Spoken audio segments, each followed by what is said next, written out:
Esse vídeo aqui é para todo mundo que já se sentiu perdido. Parece que tem muita gente que sabe para onde está indo, de onde está vindo, mas eu acho que nem para essas pessoas todo dia é assim. Pode ser que eu esteja falando com alguém que tem depressão, é diagnosticado, está numa crise depressiva, mas mesmo que não seja o teu caso, eu tenho certeza que já tiveram dias que tu ficou se sentindo, sabe, a mosca do cocô do cavalo do bandido. E aí, primeiro que eu vou fazer a indicação desse livro maravilhoso. Parecia que ele não ia acabar? Parecia. Alguns capítulos do meio são um pouquinho mais complicados, assim, eles levam mais tempo, porque tem alguns aspectos ali de, como funcionam todas as medicações, como a indústria farmacêutica trata delas, como que são as políticas dos países em relação a isso. Mas é um livro muito interessante, com muitos relatos lindos. Eu acho que realmente vale a pena, caso tu seja um profissional de saúde e lide com isso todos os dias, ou caso tu seja um paciente e lide com isso muitos dias. E aí, um dos aspectos que muitas vezes eu falo na clínica é que a gente está muito perdido porque tem muita opção. Há muitos anos atrás, eu li um estudo que falava que eles estavam testando geleias no mercado. E aí eu não lembro exatamente qual que era o número, mas a ideia do estudo era assim: um dia eles iam lá e ofereciam no mercado, e colocavam alguém, né, uma testadora ali para mostrar os produtos, enfim, não sei como é que é o nome dessa pessoa, e tinha tipo 35 sabores de geleia. Era coco queimado com mamão, coco queimado com abóbora, era muitas e muitas e muitas opções, e as pessoas, quando elas iam escolher, elas ficavam tão confusas que muitas vezes elas não levavam nenhum.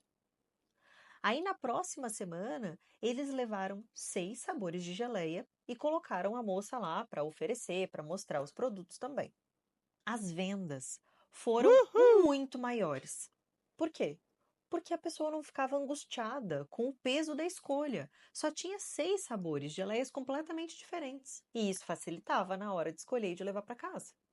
Aí eu pego um exemplo de que, imagina, na época dos nossos avós. Então eu vou citar aqui o exemplo dos meus, tá? Um deles trabalhava na roça, né? Tinha um pedaço de terra, então ele plantava feijão, eu lembro que ele fazia abelha, né? Fazia mel. Aí ele também mexia com isso. E o outro trabalhava numa metalúrgica. Eles podiam dizer que eles escolheram a parceira amorosa depois de conhecer todas as opções disponíveis. Tu tinha um número limitado de pessoas que tu conhecia, um número limitado de profissões possíveis, ou tu seguia o que teus pais faziam, ou tu sabia as profissões que poderiam existir ali ao teu redor.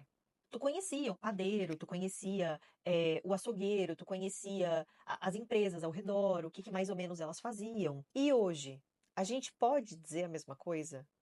Eu tenho certeza de que quase todo mundo que está me escutando não sabia que a sua profissão existia enquanto era criança. Porque as grandes empresas, elas absorvem pessoas com formações não muito específicas e lá dentro essas pessoas são treinadas para uma nova carreira que elas nem imaginavam.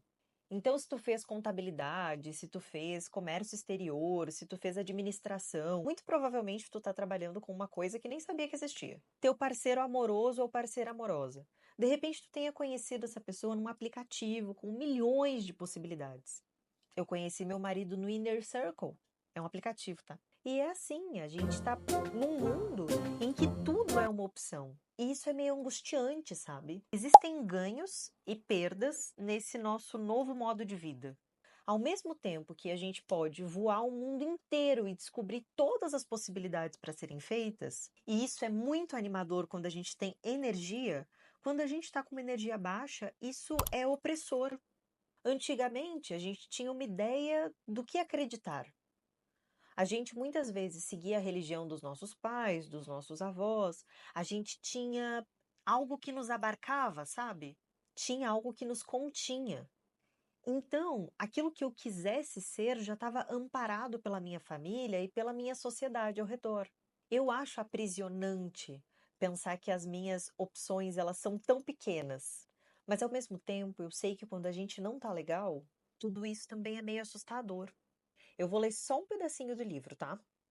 Em 1957, um supermercado norte-americano médio tinha 65 itens na seção de vegetais. 65! Os consumidores conheciam todos os frutos e legumes e já os haviam comido antes. Já em 97, um supermercado norte-americano médio tinha mais de 300 produtos na seção de frutas e legumes, com muitos supermercados chegando a 1.000 itens. Você é invadido pela incerteza mesmo quando escolhe o seu próprio jantar.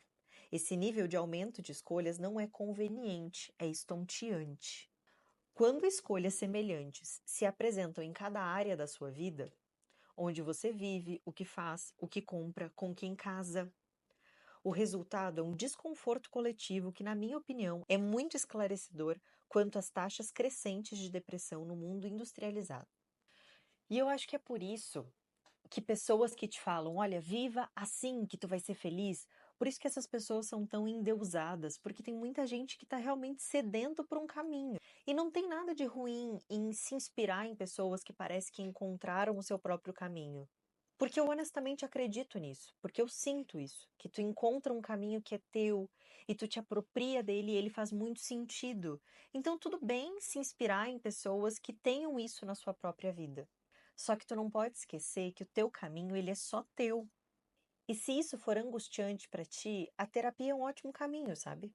Para tu ir conversando e trocando e construindo as tuas próprias ideias, para que a ideia do outro não te tome conta, mas para que ao contrário, tu consiga se inspirar na ideia do outro, mas dar a tua pitada de verdade. E se tu não me conhece, eu sou a psicóloga, sexóloga Eduarda Nicolodi, especializada em psicopatologia, dependência química, disfunções sexuais, enfim. Eu vou parar de falar esse tipo de coisa.